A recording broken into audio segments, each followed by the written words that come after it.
떠난 여러분의 영혼에 쉴 곳 없어 헤매인다 할지라도 우리 주님이 여러분의 안식처요, 주님이 피난처인 줄 믿습니다.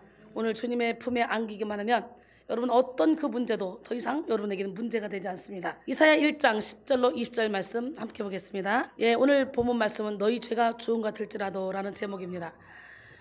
형식적으로 드리는 예물, 자기 의로 드리는 모든 예물, 하나님이 무거운 짐이 돼요. 하나님이 그걸 지기가 곤비하대요. 그거 아무 필요 없대요. 신령과 진정으로 예배를 드리고 중심을 드리는 예배, 중심으로 드려지는 예물을 하나님이 받으신대요. 할렐루야.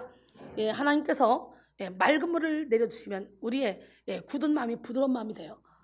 새 마음으로 변화시켜서 저절로 말씀을 지키며 모든 우상 숭배에서 모든 죄에서 깨끗함을 잊게 될 줄로 믿습니다. 사람을 더럽게 하는 것은요, 사람의 외부에 있는 것이 아니에요. 너 때문에 내가 기분이 더러워, 내가 너 때문에 내가 이렇게 됐어, 내가 부모 때문에 누구 때문에, 그런데 그렇지 않아요.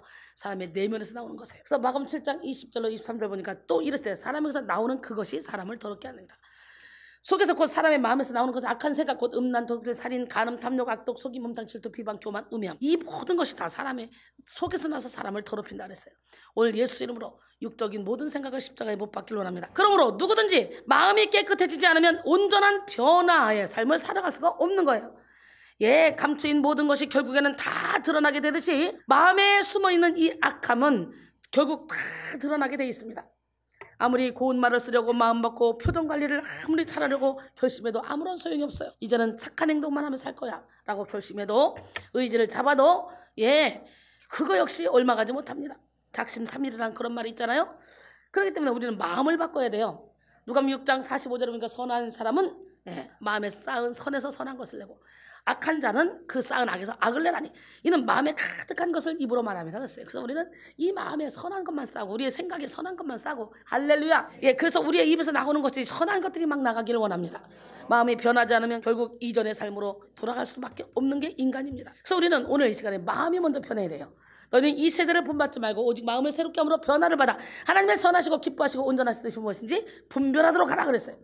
기적의 하나님 살아계신데 마음이 깨끗하면 노력하지 않아도 하나님의 능력을 고스란히 전달하는 능력의 통로로서의 삶을 살 수 있습니다. 마음이 깨끗하면 하나님의 권능을 변질시키거나 변색시키지 않고 그대로 나타낼 수 있는 거예요. 더러운 수도관을 통하여 깨끗한 수돗물을 흘려보내도 그건 더러운 물이 나오죠. 그러나 깨끗한 수도관을 통하여 깨끗한 물을 흘려보내면 깨끗한 물이 나오잖아요. 그것처럼 깨끗한 마음은 하나님을 보고 들으며 하나님의 능력과 사랑을 그대로 전달하는 그런 능력의 통로가 됩니다. 그래서 마태복음 5장 8절에 마음이 청결한다는 복이 있나니 그들이 하나님을 볼 것이요. 하나님을 보고 싶습니까? 하나님을 느끼고 싶습니까? 그렇다면 마음이 청결해야 돼요. 가식이 없기 때문에 본대로 그냥 담대하게 행합니다. 그런데 마음이 오염되어 혼탁해진 사람들은요, 가식으로 살기 때문에 항상 자기의 실체가 드러날까봐 염려, 걱정, 근심, 두려움 속에 쌓여 삽니다. 우리는 겉과 속이 같은 사람이 돼야 돼요. 여러분의 마음에 있는 이 더러운 죄가 결국 여러분의 내부의 적이 됩니다. 그리고 하나님보다 자신의 연약함과 더러움에 더욱더 집중하게 만듭니다. 이 죄가. 그러므로 우리는 죄책감을 십자가에 못 박아야 돼요. 그리스도인의 최고의 능력은 뭡니까? 성결입니다. 예수의 피로 씻는 거예요. 성도의 탁월함은 공부를 많이 하거나 스펙을 많이 쌓는 데서 나오지 않고 깨끗한 마음에서 발휘됩니다. 그래서 하나님은 깨끗한 사람을 원하십니다. 금그릇, 은그릇, 질그릇, 나무그릇, 수많은 그릇이 있지만 하나님은요, 깨끗한 그릇을 쓰셔요. 여러분은 어떤 그릇입니까? 나는 오늘 시간에 여러분 깨끗한 그릇이 되기를 원합니다. 큰 집에는 여기서 함축하는 의미는 뭐냐? 하나님 나라를 의미하는 거예요. 큰 집에는 금그릇과 은그릇과 나무그릇과 질그릇 또 있어. 귀하게 쓰는 것도 있고 천하게 쓰는 것도 있나니, 그러므로 누구든지 이런 것에서 자기를 깨끗하게 하면 귀히 쓰는 그릇이 되어 거룩하고 주인의 쓰심에 합당하며 모든 선한 일에 준비함이 되리라 그랬어요. 디모데후서 2장 20절로 21절 말씀이죠. 이렇게 큰 집이 함축하는 의미는 하나님 나라를 의미하는 것이고, 귀히 쓰는 그릇이란 영광받기로 준비된 긍휼의 그릇을 의미하는 것이고, 천히 쓰는 그릇은 멸하기로 준비된 진노의 그릇입니다. 여러분 어떤 그릇입니까? 바울은 금은 나무, 흙 등 어떤 재료의 그릇으로 만들어졌는가에 초점을 맞추고 있는 것이 아니라 상황에 따라 얼마든지 변화 가능한 상대적 차이, 즉 정결 여부에 따른 그릇 사용에 용도에 초점을 맞추고 있습니다. 귀한 그릇으로 사용되느냐 천한 그릇으로 사용되느냐, 이거는요 그릇의 정결 여부에 달려있다는 거죠. 그래서 금그릇이 되는 것보다 더 중요한 것은 깨끗한 그릇이 되는 거예요. 아멘. 그런데 사람의 마음에는 생명의 근원도 있지만 심히 부패한 마음도 있잖아요. 본질상 진노의 자녀인 사람의 마음에는 저절로 악이 나오게 돼 있어요. 그래서 그 생명의 근원이 있는가 하면 심히 부패한 인간의 마음도 여기에 있다는 거죠. 그렇기 때문에 우리는 심히 부패한 마음을 예수 이름으로 몰아내야 돼. 그게 영적 전쟁이야. 예, 우리 인간에게는 이중성이 존재하죠. 그러니까 사도 바울도 빛을 받고 말씀을 깨닫고 나니까 두 가지 법이 싸우는 걸 보잖아요. 자기 힘으로는 죄의 법을 이길 수 없다고 탄식하는 걸 보죠. 여러분, 그렇기 때문에 사랑하지만 경계하고 원하지만 두려워하며 친절하지만 동시에 무자비한 게 인간이에요. 그래서 많은 사람들이 진짜 자신의 마음을 모르겠다고 호소합니다. 자신 안에 너무 많은 마음이 있어서 무엇이 진짜 마음인지 모르겠다는 그런 얘기를 많이 하죠. 우리는 그걸 알아내야 되겠죠. 할렐루야. 또 사람의 마음에는 타고난 죄성 외에도 인생을 살면서 의식적으로 또 무의식적으로 지은 죄의 흔적들이 겹겹이 남아 있습니다. 거짓말하고 두려워하고 시기하고 욕심부리면서 이기적으로 살았던 죄, 교만하며 완악하며 무정하게 살았던 그런 죄, 다른 사람에게 상처를 주고 피해를 주면서 깨닫지도 못했던 그런 죄 등 수많은 죄들이 마음에 못처럼 박혀 있습니다. 그 못을 하나씩 빼내야 될 점이 있습니다. 마태복음 5장 22절에 보면 나는 너에게 이르노니 형제에게 노하는 자마다, 화를 내는 자마다 심판을 받게 되고 형제에 대해 락을 하는 자마다 이 바보야 이런 자마다 공회에 잡혀가게 되고 미련한 놈이라는 자는 지옥불에 들어가게 되리라. 이것이 요한일서 3장 14절로 16절 말씀이죠. 계시록 21장 8절에 그러나 두려워하는 자들과 믿지 않은 자들, 흉악한 자들, 살인자들, 음행하는 자들, 점술가들, 우상숭배자들과 거짓말하는 자들은, 두려워하는 자와 거짓말하는 자가 앞과 뒤를 딱 장식하네요. 그리고 앞에 흉악범들을 딱 집어넣네요. 그러면서 이 모든 자들을 함께 같이 취급해요. 불과 유황으로 타는 못에 던져지리니 이것이 둘째 사망이라. 우리가 가볍게 여기는 두려움, 우리가 가볍게 여기는 거짓말, 이것이 죽을 죄라는 거예요. 살인죄라는 거예요. 우상숭배 죄라는 거예요. 그거하고 똑같이 여겨진다는 거예요. 오늘 여러분 모두가 다 두려움을 십자가에 못 박기를 원합니다. 하나님이 우리에게 주시는 마음은 두려운 마음이 아니요, 오직 능력과 사랑과 절제하는 마음이라 했잖아요. 그래서 많은 사람들이 죄로 인해 못 박힌 마음을 부둥켜 안으며 죄책감에 시달리며 살아가죠. 죄의 무게로 인해 힘들게 삶을 살아가면서 스스로 죄를 해결해 보려고 몸부림을 치지만 이겨낼 수 없는 죄의 세력 앞에 탈질한 상태로 살아가는 게 인간입니다. 그래서 시편 38편 4절로 5절 보니까 내 죄악이 내 머리에 넘쳐서 무거운 짐 같으니 내가 감당할 수 없나이다. 내 상처가 썩어 악취가 나오니 내가 우매한 까닭이로소이다. 여러분, 오늘 여러분의 마음은 어떻습니까? 영의 눈을 열고 마음에 어떤 죄가 여러분의 마음을 위축하게 하는지, 힘겹게 하고 있는지, 마음속에 어떤 더러움이 여러분을 부끄럽게 하고 있는지, 여러분을 두렵게 하고 있는지 여러분의 마음을 살펴보시기 바랍니다. 우리 자신도 모르게 무의식 가운데 가라앉아서 현재의 우리의 인생을 지배하고 있는 그런 마음의 상처까지도 다 살펴보시는 기적의 주인공이 되기를 원합니다. 그리고 이 시간 하나님의 말씀을 의지하여 여러분의 마음이 흰눈같이 이어지고 양털같이 깨끗하게 되는 역사가 일어나기를 원합니다. 죄로 더럽혀진 우리의 마음은 우리의 노력으로 씻을 수 없습니다. 그 어떤 물질로도 깨끗하게 할 수 없습니다. 그러나 오늘 본문 말씀은 우리에게 선포하고 있죠. 해결책을 제시하고 있죠. 이사야 1장 18절 오늘 보면 여호와께서 말씀하시되 오라 우리가 서로 변론하자. 너희 죄가 주홍 같을지라도 눈과 같이 이어질 것이며 진홍같이 붉을지라도 양털처럼 희게 되리라. 할렐루야. 모든 죄를 사할 권세를 가지고 계신 하나님은 이 시간 우리에게 오라고 말씀하셔요. 어느 누구와 변론해도 이길 능력이 있는 하나님이시기에 변론하자고 말씀하십니다. 우리의 죄는 주홍 같고 진홍 같습니다. 주홍과 진홍은 둘 다 짙은 붉은색을 떠올리게 하는 이미지를 지니며 동시에 눈과 양털은 백옥처럼 하얀 색조를 떠오르게 하죠. 여기서 붉은색의 이미지는 흉악한 죄를 너무 많이 지어서 그 죄의 흔적이 도저히 사라지지 않을 것이라는 의미를 전달하는 반면에 흰색의 이미지는 너무 죄의 흔적이 없어서 티도 없고 흠도 없고 깨끗하게 이 모든 죄가 사라질 것을 라는 그런 의미를 전달합니다. 죄가 주홍 같고 진홍 같다는 그런 말은 숨길 수 없고 덮을 수도 없다는 말이죠. 죄로 묻은 이 피 묻은 손은 완전히 진홍 같고 주홍 같이 붉어요. 죄에 파묻힌 인생은 이렇게 핏빛으로 물들어서 주홍 같고 진홍 같습니다. 그래서 우리가 죄를 안 지은 척 덮으려고 해도 죄는 주홍처럼 드러나게 돼 있어요. 하나님께서는 바로 이와 같은 죄인들에게 오라고 말씀하십니다. 그 죄를 가지고 망하지 말고 오직 십자가에 못 박혀 죽으심으로 우리의 모든 죄를 해결하신 예수 그리스도의 피를 의지하라고 초청하십니다. 하나님께서 그 부르심에 응답하여 나오는 모든 사람들의 주홍 같고 진홍 같은 그런 죄악을 십자가의 피로 씻어서 눈같이 양털같이 희게 하실 줄 믿습니다. 즉 이스라엘 백성의 죄가 아무리 크다 해도 다 용서하실 수 있다는 그런 사실과 그들을 그 불의에서 떠나서 거룩하게 하실 수 있다는 그런 말씀이죠. 그렇습니다. 우리의 마음을 깨끗하게 하실 수 있는 분은 오직 하나님 한 분뿐입니다. 할렐루야. 하나님은 우리의 마음을 예수 그리스도의 보혈로 확 씻어내십니다. 이 시간 하나님께 나가 영과 진리로 예배를 드림으로 예수 그리스도의 보혈만을 의지함으로 우리의 마음을 깨끗하게 씻음받은 기적의 주인공이 되기를 원합니다. 요한일서 1장 9절에 보니까 만일 우리가 우리 죄를 자백하면 그는 미쁘시고 이로사 우리 죄를 사하시며 우리를 모든 불의에서 깨끗하게 하실 것이요. 예, 오늘 정결하게 하는 셈이 바로 여러분 앞에 있습니다. 아멘. 그 샘물로 깨끗이 씻음받는 시간이 되기를 원합니다. 정결하게 하는 셈이 나의 앞에 있도다. 성령께서 권고하신 죄 씻으라 하시네.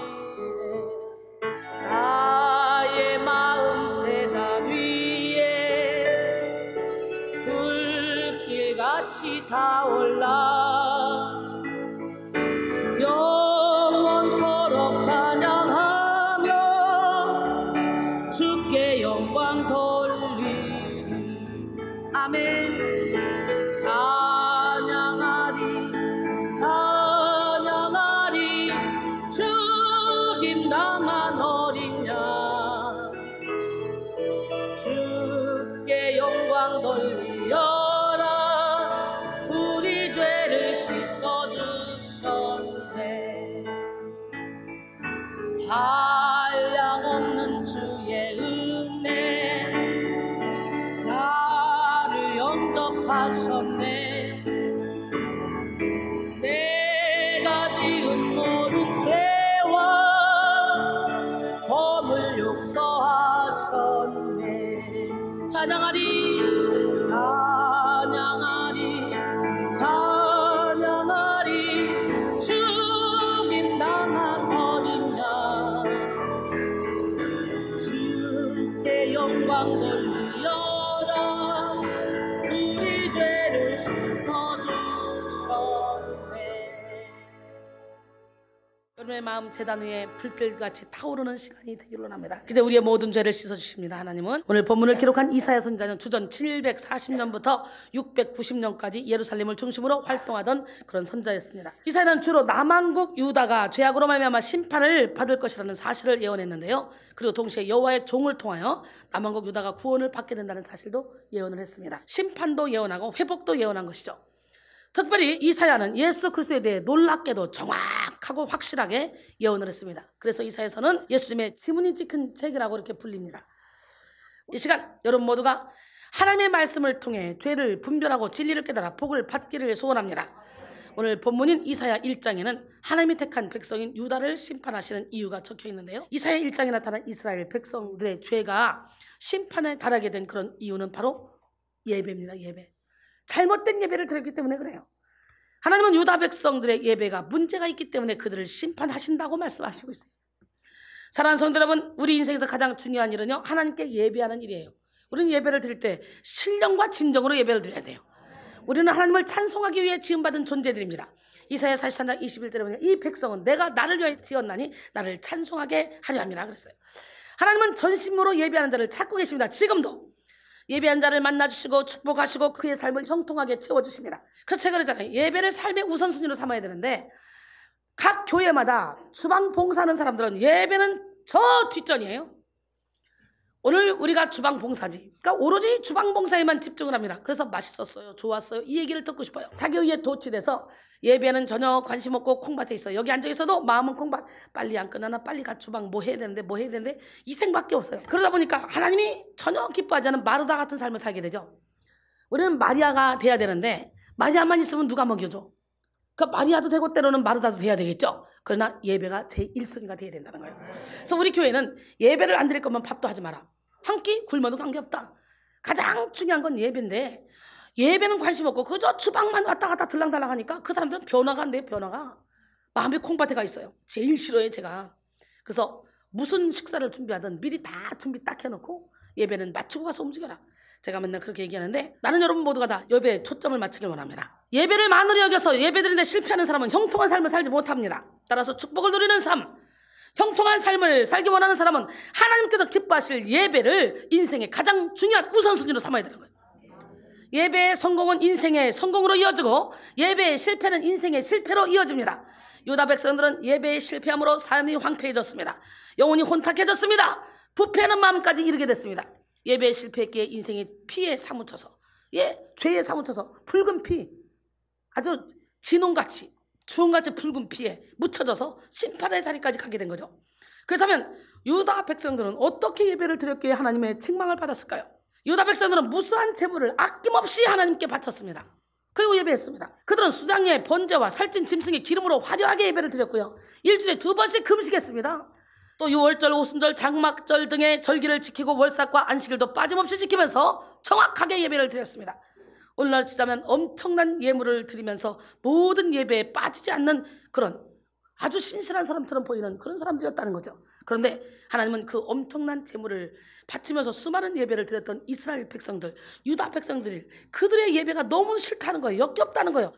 그래서 오늘 하나님이 듣기 싫은, 받기 싫은 그런 예배를 드리고 그런 예물을 드린 사람들이 얼마나 많습니까? 자기 의에 도취돼서. 왜 그랬을까요? 오늘 본문에는 유다 백성들의 예배에 대한 하나님의 본심이 적나라하게 드러나고 있어요. 우리는 오늘 말씀을 통해 어떤 예배가 하나님이 싫어하는 예배, 하나님이 역겨워하는 예배, 실패한 예배인지 깨달아야 됩니다. 유다 백성들의 실패한 예배는 뭡니까? 자기 공로를 내세우는 예배를 드렸기 때문에 실패했던 거예요. 오늘 본문 11절에 보니까 여호와께서 말씀하시되 너희의 무수한 재물이 내게 무엇이 유익하뇨? 나는 수장의 번제와 살찐 짐승의 기름에 배불렀고 나는 수송아지나 어린 양이나 수렴새의 피를 기뻐하지 아니하노라. 하나님은 우리의 중심받기를 원하십니다. 그래서 물질이 있는 곳에 내 마음이 있다. 그러니까 보물을 하늘에 쌓아두라. 마태복음 6장 19절로 24절 하나님과 재물을 겸하여 섬길 수 없다 이렇게 말씀하시죠. 왜냐하면 우리가 물질을 우상 삼으니까. 그래서 우리가 물질을 드리는 것도 중심을 드리는 표현으로 드려야지 형식적으로 물질만 갖다 떡 드리고 난 물질 드렸으니까 예배 잘 드렸어 이거 아니라는 얘기예요. 지금 살찐 짐승이란 이스라엘 백성들이 제사를 드릴 때 건강하고 품질이 좋은 그런 짐승을 잡아드렸다는 사실을 나타냅니다. 즉 매우 많은 정성을 들인 제사가 분명합니다. 하지만 그들의 완악한 마음과 삶이 그들의 값비싼 재물의 가치를 무용지물로 하나님 앞에 역겨운 곳으로 바쳐지도록 만들었다는 거죠. 나는 배불렀고에 해당하는 사바티는 원형 사박으로 배부르게 먹어 완전히 만족한 상태를 나타냅니다. 본문에서는 물릴 정도로 실증난 것을 의미하는데요. 보는 것만으로도 거북하고 그 자체가 혐오스럽고 역겨운 것이라는 것을 말씀하고 있는 거예요. 유다 백성들은 하나님께 무수한 제물을 바치고 온갖 예물을 드리며 예배했습니다. 그들은 그렇게 하면 성공하는 예배가 될 것이라고 생각했습니다. 그러나 하나님은 무수한 제물이 하나님께 조금도 유익하지 않다고 말씀하시죠. 하나님은 살찐 짐승의 기름에 이미 배불렀어요. 제물의 피를 기뻐하지 않아요. 우리가 아무리 많은 헌금을 드리고 우리가 많은 물질을 바쳐도 하나님은 우리의 예물을 필요하지 않다는 거예요. 우리가 신령과 진정으로 드려지는 예물이 아니면 안 받겠다는 거예요. 그 이유는 유다 백성들이 무수한 제물을 바치면서 자기의 공로를 내세우기 때문에요. 내가 헌금을 얼마나 했는데, 내가 봉사를 얼마나 했는데, 하나님 내가 이 교회를 짓는데 내가 90% 헌금을 했어요. 이 교회는 내 겁니다. 내 공로입니다. 이런 것들을 하나님이 싫어한다는 거예요. 일단 하나님께 드렸으면 그거는 이미 끝난 거예요. 하나님이 받으신 거고 천국에서 여러분이 가서 상급으로 받을 거란 말이지. 근데 내가 여기서 자꾸 얼마 했는데, 내가 어떻게 했는데, 그러면 그 상급은 하늘에 쌓아진 게 아니라 이미 여러분이 예물을 드려놓고도 여러분 것으로 가지고 있다는 거야. 그래서 인정받으면 인정받는 거로 끝난다는 거야. 그들은 하나님의 은혜에 감사하며 하나님을 의지하며 예배하는 것이 아니라 자신들이 재물을 많이 바쳤으니까, 화려하게 준비를 했으니까 멋진 예배가 되었다고 생각한 것입니다. 하나님은 자기 공로를 내세우며 자기 의를 드러내는 예배를 기뻐하지 않습니다. 오늘 우리가 예배할 수 있는 것은 전적인 하나님의 은혜입니다. 물과 피를 쏟아 생명을 바친 예수 그리스도의 십자가 보혈로 인해서, 그 공로로 인해서 우리가 예배하게 되어 하나님 앞에 서 있게 되는 거지, 재산을 가지고 와서 우리가 달란트를 가지고 와서 하나님께 일한다 그래서 하나님이 그 예배를 받냐, 그게 아니라는 거 착각하지 마세요. 그러니까 우리의 중심을 드려야 돼요. 그러므로 우리는 오직 십자가를 의지하며 감사함으로, 감격함으로 예배를 드려야 돼요. 우리가 잘나서, 우리가 노력해서, 우리가 예물을 많이 드려서 성공한 예배를 드리는 것이 아니라 하나님의 은혜가 너무 크고 놀라워서 감사하는 마음으로 최선을 다해서 신령과 진정으로 예배를 드리고 예물을 드리는 거예요. 할렐루야. 하나님이 받으실 만한 예물, 형식적 예물이 아니라, 흠집난 예물이 아니라, 먹고 남은 예물이 아니라, 과부의 두렙돈을 가장 큰 예물로 받았다고 한 것처럼 나의 모든 걸 전부를 드릴 수 있는 그 은혜가 여러분에게 있어야 돼요. 모든 자기의 자기 공로를 내려놓고 영원히 죽을 수밖에 없는 그런 죄인 중에 피해서 우리를 죽으신 주님의 은혜에 기뻐하며 감사함으로 최선의 예배를 드려야 된다는 거죠. 그 다음에 형식만 앞세우는 마당만 밟는 그런 예배를 드렸기 때문에 실패한 거예요. 오늘 보면 12절로 14절 너희가 내 앞에 보이러 오니 이것을 누가 너희에게 요구하였느냐. 내 마당만 밟을 뿐이니라. 헛된 재물을 다시 가져오지 말라. 분향은 내가 가증히 여기는 바요 월삭과 안식일과 대회로 모이는 것도 그러하니 성회와 아울러 악을 행하는 것을 내가 견디지 못하겠노라. 내 마음이 너희의 월삭과 정한 절기를 싫어하나니 그것이 내게 무거운 짐이라 내가 지기에 곤비하였느니라. 지금 보면 일반 교회에서 드려지는 이 예물이 거의 다 이런 예물 같아요. 어때요? 드려놓고 막 힘주고 들여놓으면 목사님이 막 칭찬해주고 그럼 막 하늘 높이 올라가고 그래서 헌금 많이 하면 장로가 되고.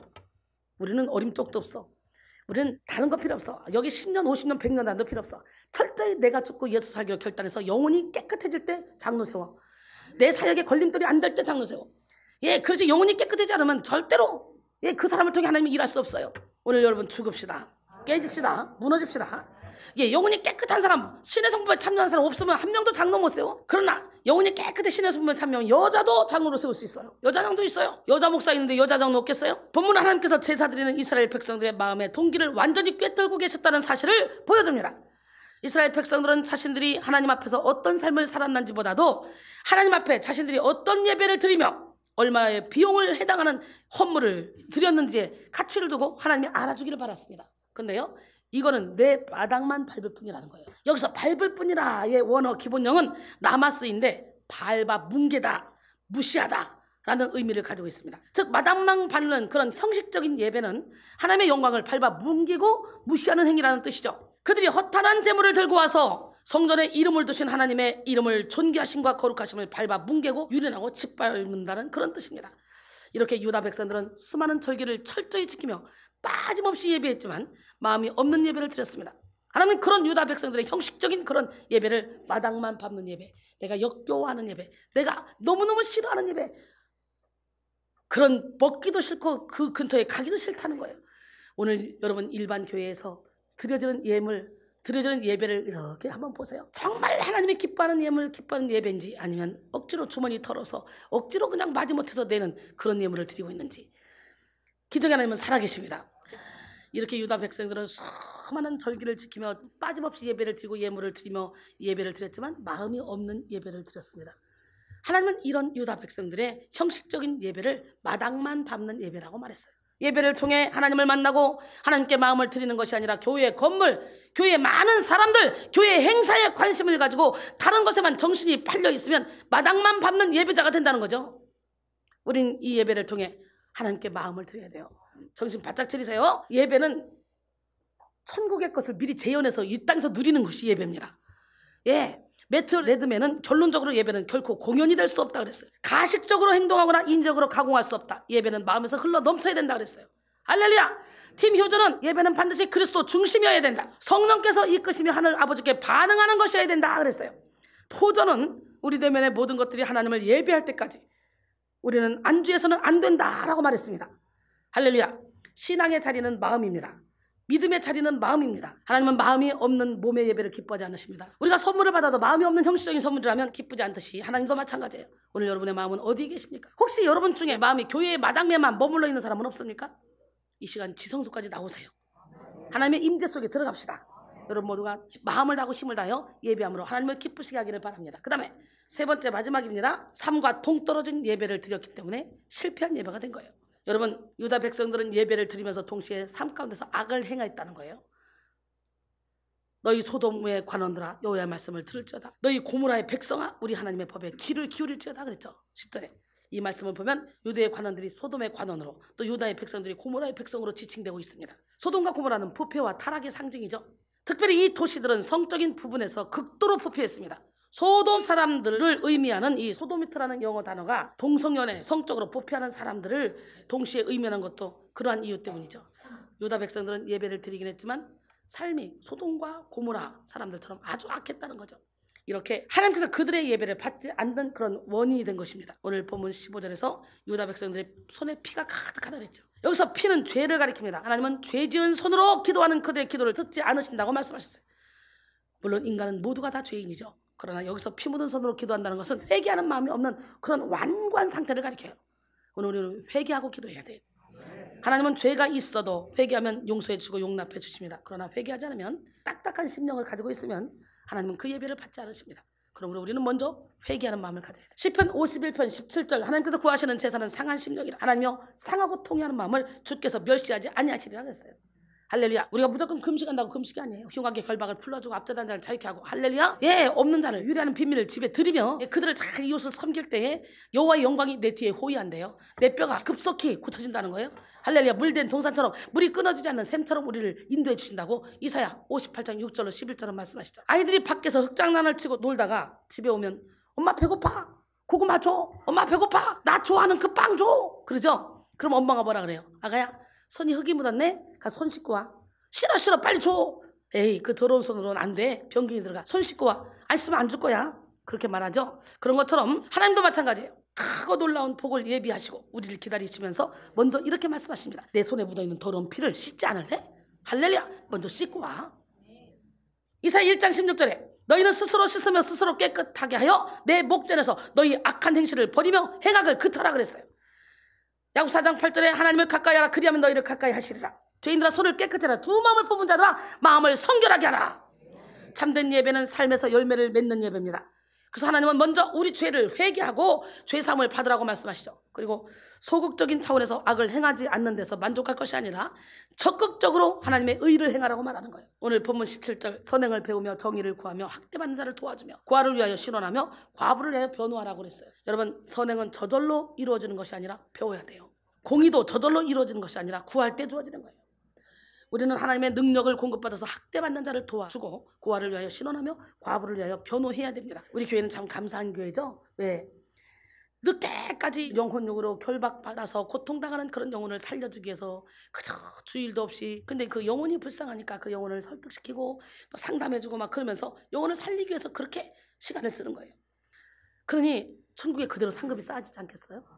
하나님이 감동하지 않겠어요?